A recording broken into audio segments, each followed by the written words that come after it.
துதியின் கோட்டை மிஷனரி ஊழியங்கள். துதியின் கோட்டை சபை ஊழியங்கள் தொடங்கியது முதல் மிஷனரி தரிசனம் உள்ள சபையாகவும் மிஷனரி ஊழியங்கள் மிகுந்த தாகத்துடனும் பாரத்துடனும் நடைபெற்று வருகிறது. குறிப்பாக இந்நாட்களில் நாம் ஜெபிக்க வேண்டிய சில முக்கிய ஜெப குறிப்புகள். நமது தேசத்தில் வயது வித்தியாசமின்றி பாலியல் வன்கொடுமை அதிகரித்துள்ளது. உதாரணமாக, மேற்கு வங்க மாநிலத்தில் ஒரு இளம் பயிற்சி மருத்துவர் பாலியல் வன்கொடுமைக்கு உள்ளானார்.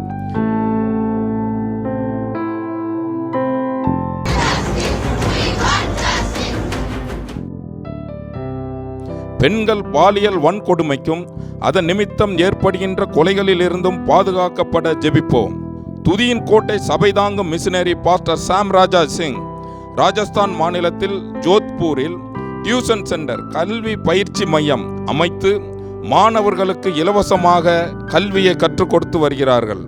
இதுபோன்று எல்லா மிஷனரி பணித்தளங்களிலும் டியூஷன் சென்டர் அமைத்து மாணவர்களின் கல்வி தரத்தை மேம்படுத்த ஜெபியுங்கள்.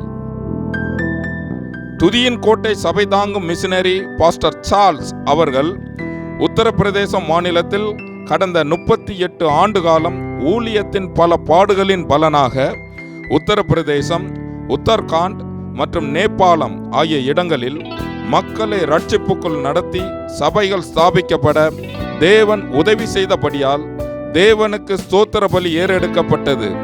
இன்னும் அநேக மாநிலங்களில் சபைகள் நிறுவப்படவும் சுவிசேஷத்தால் அநேகரை ஆதாயப்படுத்தவும் மிஷனரி பாஸ்டர் சார்ல்ஸ் அவர்களை கர்த்தர் வல்லமையாய் பயன்படுத்த ஜெபியுங்கள்.